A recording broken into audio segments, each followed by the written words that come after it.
my name's Callie Blackwell and I'm the author of a book, The Boy in 7 Billion, out on April the 6th, and you can follow me on Twitter at Deryn's mum. Okay, so Deryn was diagnosed when he was 10 years old with acute lymphoblastic leukemia. He went through the first 18 months of treatment fairly well. There was a few issues, but nothing life-threatening at the time. And then 18 months later, he was diagnosed with a second cancer, a much rarer one, called Langerhans cell sarcoma. And this meant that he was the only person in the entire world to have the two cancers together. There was no prognosis, really. They couldn't give us one. There was no protocol for them to follow. So after speaking to many hospitals over the world, they decided they were going to do a bone marrow transplant. Deryn then subsequently had 5 months of intensive chemotherapy again and more radiotherapy. Then he went on to have 12 days of what they call conditioning, where they strip out the bone marrow and they put somebody else's bone marrow inside. Unfortunately, the first two from a donor, they both failed due to unforeseen circumstances.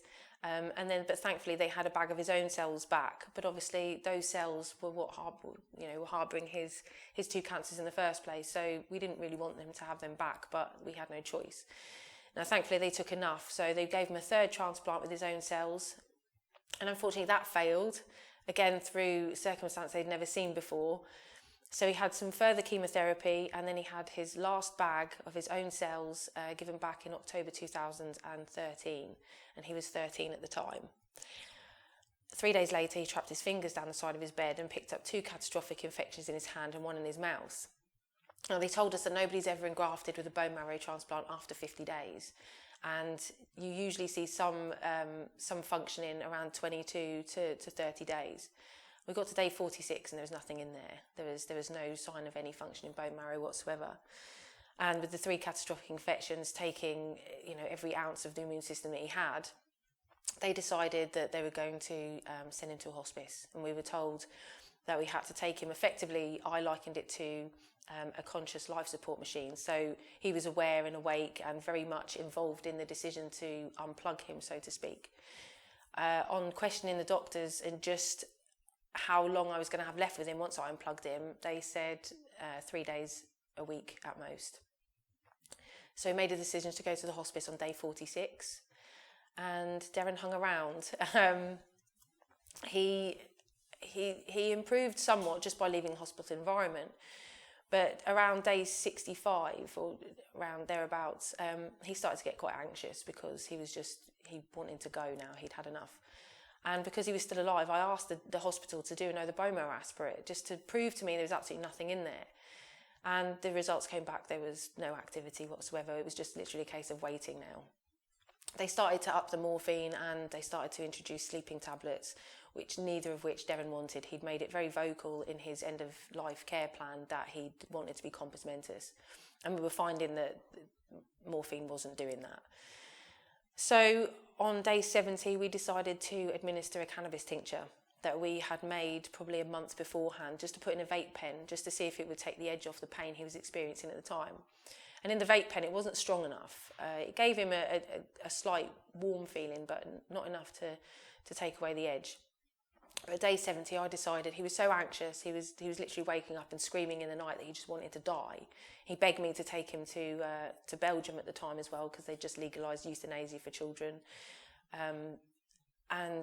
He was suffering incredibly. So we decided, what have I got to lose? So we administered the tincture sublingually under his tongue, around about 5 ml, and within half an hour, the benefits.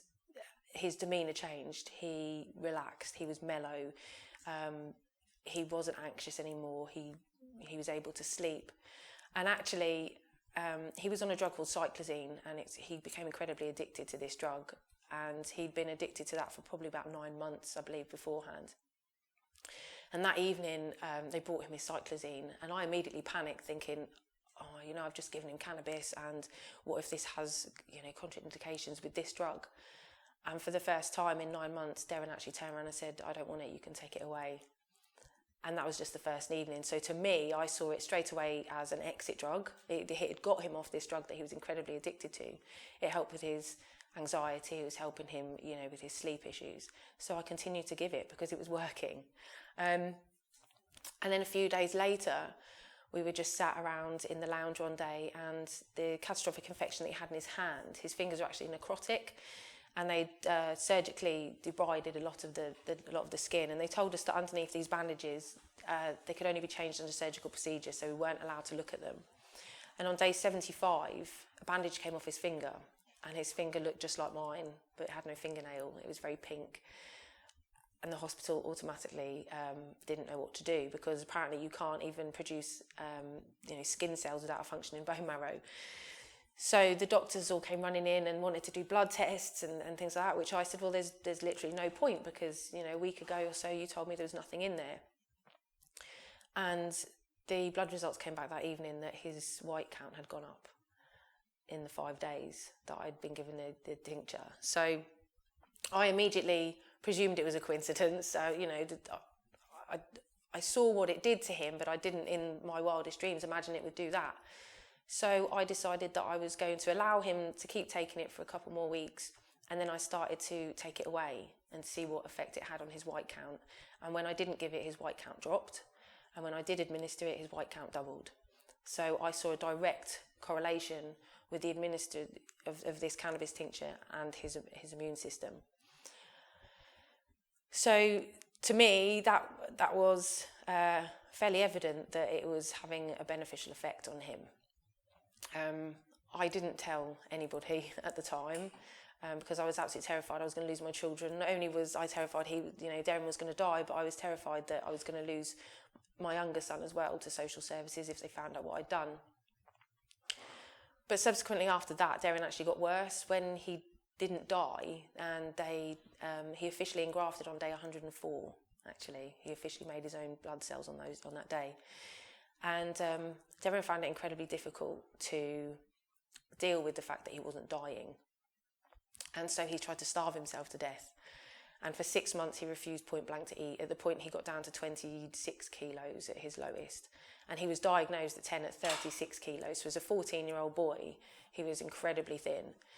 And he was just refusing point blank to eat. And the hospital, all they could offer him was sectioning, force feeding and sedation. They didn't offer him any mental health care. They couldn't offer him anything else. So we decided to go to Spain. We just wanted to go on holiday.